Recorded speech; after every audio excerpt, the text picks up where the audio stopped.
मैं यतिवर्य कुमार विजय आप सभी दर्शकों का दैनिक यति राशि बल चैनल में हार्दिक स्वागत करता हूं। आज मैं आपको इस वीडियो में कुछ उपाय धन वृद्धि कैसे हो, घर में सुख समृद्धि कैसे हो, व्यापार अच्छा कैसे चले, अच्छी नौकरी कैसे मिले, संतान सुख कैसे प्राप्त हो, रोगों से कैसे मुक्त हो आदि अनेक विषयों पर उपाय बताने वाला हूं। मेरा यह वीडियो जो है दूसरा भाग है। पहला भाग मैंने 2 दिन पहले पोस्ट किया था और जैसा कि आप सब जानते हैं कि पिछला जो साल है 2020 का कई मायनों में हैरान परेशान करने वाला और अशुभ ज्यादा बीता है। तो मेरा यह वीडियो जो उपाय का है यह ऐसे लोगों के लिए है जो उपाय करने में अगर कोई समस्या है तो उसका उपाय करने में श्रद्धा रखते हैं, विश्वास रखते हैं और समझदार भी है। इन सब बातों को समझते हैं और विश्वास करते हैं। तो बहुत सारे लोग कर्जदार पिछले साल में बन गए और बेरोजगारों की संख्या भी पिछले साल में बहुत सारी बढ़ गई। कोरोना की महामारी चल रही थी, लॉकडाउन की स्थिति चल रही थी, लोगों को अपनी घर संपत्तियां, मकान, बंगले, ऑफिस आदि बेचने पड़े, बंद करने पड़े या अपना वाहन आदि भी लोगों को बेचना पड़ा। महिलाओं के ऊपर अत्याचारों में भी तेजी आई और पिछले साल में सकारात्मकता कम और नकारात्मकता अधिक रही है। तो मैं पिछले कई महीनों से इस विषय पर खोज और अनुसंधान कर रहा था और इसका परिणाम मुझे पुराने अनुभवों के आधार पर मिला जो कि ज्योतिषीय और कुछ श्रद्धा पर आधारित है, जिनको मैंने एक साथ बहुत अच्छे ढंग से संग्रहित किया और आज आपके सामने पेश कर रहा हूं। आशा करता हूं कि ये जो तरीके मैं आपको बताऊंगा इनको अगर आप टोटके कहेंगे या उपाय कहेंगे तो भी कोई अलग बात नहीं, एक ही बात होगी। अगर आप इनको करके देखेंगे तो इसका लाभ भी आपको मिलेगा, ऐसा मेरा विश्वास है। आज के वीडियो में मैं शुरुआत करता हूं उन लोगों के लिए जिनके बच्चे प्राय बीमार रहते हैं। तो पहला जो उपाय है यह है कि अगर आपका बच्चा बीमार अधिक रहता है तो मैं बहुत ही सरल उपाय बता रहा हूं। आप ये उपाय एक बार करके देखें, आपका बच्चा स्वस्थ रहना शुरू हो जाएगा। जो बच्चे बीमार रहते हैं उनके हाथ से कोढ़ियों को भोजन या अन्न का जो दान करवाए या कुछ भी खाने पीने के लिए कोढ़ियों को वस्तु रोगी बच्चे के हाथ से दिलवाए। इसके अलावा केवल 3 ग्राम दालचीनी 1 चम्मच शहद में मिलाकर चटाते रहें। रात को उसके सिरहाने पर एक सिक्का रखें और सिक्का 1 रुपये का भी हो सकता है, 2 रुपया, 5 रुपया किसी का भी हो सकता है। आपकी श्रद्धा अनुसार आप 1-2 रुपये का सिक्का रख दें और सुबह वह सिक्का किसी भिखारी को दे देवें। अगर बच्चे के स्वास्थ्य के लिए कोई जाप आदि भी चल रहा है या आप जाप कोई चलवा रहे हैं या करवा रहे हैं, अनुष्ठान कोई करवा रहे हैं, तो रोजाना जब तक जाप चले एक शंख में अखंड चावल भरकर रखें और बाद में वो चावल इकट्ठा कर ले और जब अनुष्ठान समाप्त हो तो उन जमा चावलों में से कुछ दाने लेकर के एक कागज की पुड़िया में उसको रख लेवे, पुड़िया बना लेवे और फिर वह जो पुड़िया है वह बच्चे के सिरहाने, जो बच्चा बीमार रहता है उसके सिरहाने पर रख देवे और बाकी का जो चावल बचा है वह किसी गरीब को दान दे देवे। इससे बच्चे के स्वास्थ्य पर अच्छा असर पड़ेगा और बच्चा स्वस्थ होना शुरू हो जाएगा। दूसरा उपाय ऐसा है कि अगर किसी को ऐसा रोग है जो दवाइयां लेने के बाद भी ठीक नहीं हो रहा है तो ऐसे रोगी के हाथ से 1 मुट्ठी चावल बहते हुए पानी में बहाए। 1 मुट्ठी चावल गाय को खिलाए और 1 मुट्ठी चावल किसी वृद्ध स्त्री को, यानी बुजुर्ग स्त्री जो है, माँ समान हो या दादी समान हो, उस स्त्री को आप रोगी के हाथ से दिलवाए तो रोग में तेजी से कमी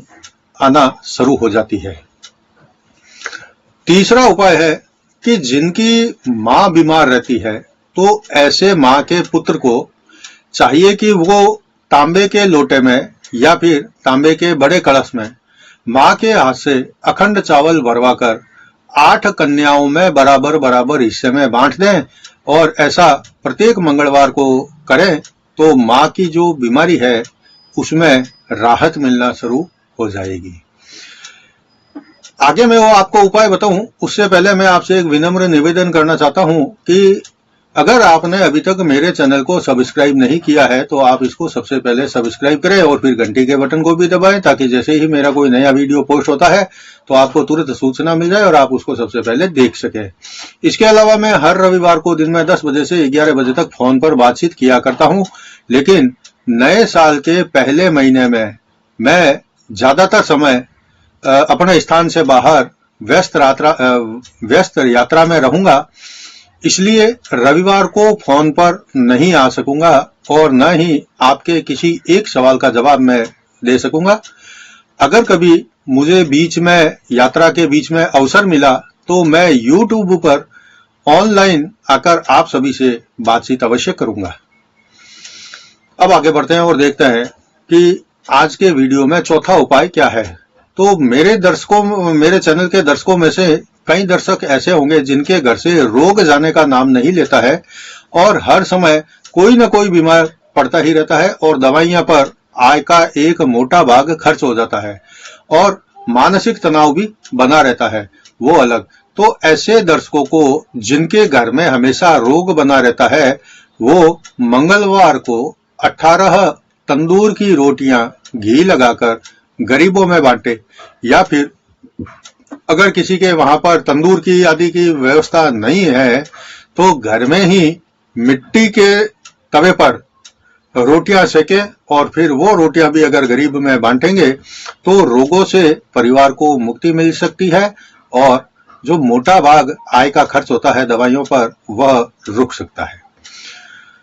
पांचवा उपाय इस वीडियो में यह है कि इसी प्रकार का एक उपाय उन लोगों के लिए है जिनकी आय का मोटा हिस्सा हमेशा ही दवाइयों पर खर्च होता है। अगर आप भी ऐसी किसी समस्या से ग्रसित है तो शनिवार को किसी शमशान या फिर कब्रिस्तान की चारदीवारी के अंदर शाम के समय में एक सिक्का, चाहे 1 रुपये का हो, 2 रुपये का हो, 5 रुपये का हो, आपकी श्रद्धा अनुसार जो भी सिक्का मिले आपको, वह शमशान या कब्रिस्तान की चारदीवारी के अंदर आप डाल दे। यह क्रम जो है सिक्का डालने का कई सप्ताह तक आप लगातार करेंगे तो ज्यादा अच्छा रहेगा। इसके अलावा दूसरा उपाय यह है कि जब भी कभी आप यात्रा करो या फिर नदी पर जाओ तो उसमें भी एक सिक्का डाल दिया करना, इससे संकट और रोग दोनों से राहत मिलती है। छठा उपाय यह है कि अगर किसी को कोई खास किस्म का रोग हो और वो ठीक न हो रहा हो तो किसी शनिवार को रोगी की सभी दवाएं नदी में या फिर बहते जल में आप प्रवाहित कर देवें और अगले दिन से फिर नई दवाइयां लेना शुरू करें, या फिर जिस रोग से रोगी ग्रसित है तो उसी रोग से संबंधित दूसरे किसी रोगी को उस रोग की दवाइयां दान करना भी ज्यादा अच्छा रहता है। 7वां उपाय है, अगर किसी को शत्रुओं से परेशानी है और उनको लगता है कि उनका शत्रु अथक बलवान है, यानी कि बहुत ज्यादा बलवान है और उसको शत्रु को परास्त करना थोड़ा मुश्किल है, तो एक मैं आपको अचूक उपाय बता रहा हूं, वो आप करके जरूर देखें और जरूरत पड़े तो इस उपाय को आप 1 से अधिक बार भी कर सकते हैं। घर के जितने भी सदस्य शत्रु बाधा से पीड़ित हो वो सभी एक एक पीपल का पत्ता ले और पत्ते के अंदर जो चिकने वाला साइड होता है या चिकना साइड जो होता है, जिसका रंग पीपल के पत्ते का एक साइड में गहरा होता है एक साइड में हल्का होता है, तो जिस तरफ गहरा रंग है उस तरफ में आप केसर, सिंदूर और काजल से एक शाही बना ले, थोड़ा मलम जैसा जाडा जाडा, और फिर लोहे की जो कील होती है, कील से या फिर जो अगरबत्ती जलाने के बाद में एक डंडी बच जाती है, मसाला जलने के बाद में लकड़ी जैसा बच जाता है, तो उसको आप कलम बना करके या उसको कलम के रूप में प्रयोग करके शत्रु का नाम उस साइड में लिख देवे और उससे मुक्ति पाने की जो बात है या इच्छा है वह भी शत्रु बाधा से मुक्ति की कामना आप लिख देवे। और अपने जितने भी सभी परिवार के सदस्य ने पता लिया है, अपना नाम लिखा है, शत्रु बाधा से मुक्ति की कामना का भी संदेश लिखा है, तो सभी वह पत्ते आप बहते हुए जल में प्रवाहित कर देवें। अगर कहीं नदी नहीं है या किसी गांव में या किसी शहर में बहता हुआ पानी नहीं होता है, तो फिर यह काम आप किसी शमशान और कब्रिस्तान में खड्डा खोदकर उस पत्तों को आप दबा देवे, तो इससे भी आपको शत्रु बाधा से मुक्ति मिल सकती है और आपको शत्रु बाधा जो है उसका भय समाप्त हो सकता है। अब मैं आपको 8वां उपाय बताता हूं। 8वां उपाय यह है कि दुकान हो या फैक्ट्री हो या फिर कारखाना हो, अगर वहां पर मजदूर और नौकर ज्यादा दिन नहीं रुकते हो, तो दक्षिण दिशा में आप छोटी धातु से बनी हुई हनुमान जी की जो गदा है उसका एक छोटा स्वरूप लटका देना। लेकिन ध्यान रखना चाहिए कि यह जो गदा का आप स्वरूप वहां लटकाते हो वह छोटा हो लेकिन वजनदार हो,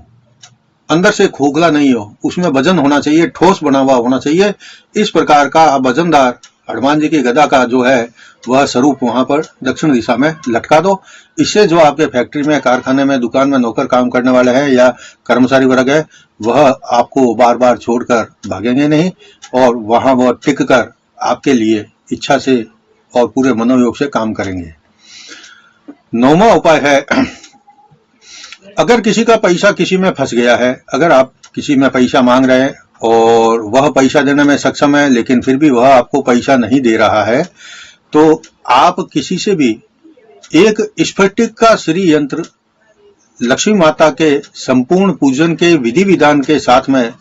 मंत्रोच्चारण से सिद्ध करवा लेवे और उस सिद्ध किए हुए श्री यंत्र को आप चांदी की या कांच की कटोरी में या गिलास में पूरा शुद्ध पानी भरकर ऊपर से नीचे तक उसको पानी से भरकर उस श्री यंत्र को जो है डुबो दे और साथ में एक मिश्री का छोटा टुकड़ा या फिर जो बतासा आता है गोल गोल, वो आप उसके अंदर डाल दें।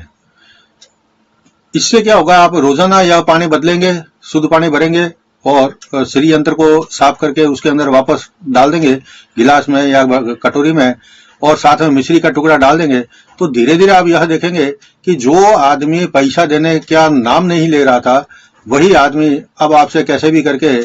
थोड़े थोड़े पैसे लेने देने की बातचीत शुरू कर देगा। तो यह उपाय बहुत ही अच्छा है। अब मैं इस वीडियो का आखिरी और 10वां उपाय एक और बता देता हूं। वह यह है कि अगर आप वाहन चलाते हैं और बार बार आपका चालान कट जाता है या किसी प्रकार का अन्य प्रकार का दंड भरना पड़ता है या फिर बार बार कोई ना कोई छोटा मोटा एक्सीडेंट होता ही रहता है आपका, तो आप अपने वाहन में विधि से सिद्ध किया हुआ मारुति यंत्र आता है, उसके अंदर यंत्र त्रिकोण होता है बना हुआ, तो वह अपने वाहन में या वाहन पर स्थापित कर दें और रोजाना दिन में जब पहली बार आप अपनी गाड़ी स्टार्ट करते हैं, चाहे 4 व्हीलर हो चाहे 2 व्हीलर हो, अगर 4 व्हीलर है तो आप उसके चारों चक्कों को पानी से पहले धो लें क्लॉकवाइज घूमते हुए और फिर बाद में स्टार्ट करके अपने गंतव्य पर जाए। और अगर आप बाइक है, मोटरसाइकिल है या कुछ भी आपके पास में स्कूटी आदि साइकिल आदि हो, तो उसको भी आप पहली बार जब सवेरे उसका उपयोग ले रहे हैं तो उसके चक्कों को पानी से जरूर थोड़ा धो लेना चाहिए। इससे जो आपकी समस्या है बार बार दंड भरना, एक्सीडेंट होना, इस समस्या का समाधान आपको मिल जाएगा। यह था आज के वीडियो में कुछ और खास किस्म के उपाय जो आपकी समस्याओं को देखते हुए और सुनकर मैंने आपके सामने वीडियो बनाकर पोस्ट कर दिया है। अगर यह आपको अच्छा लगा है और उपयोगी लगा है तो इसको आप लाइक करें और ज्यादा से ज्यादा शेयर भी करें। अगले वीडियो में मैं आपको आपकी राशि के लिए क्या काम करके आप सफल हो सकते हैं यह मैं बताऊंगा। तो तब तक जय जिनेंद्र।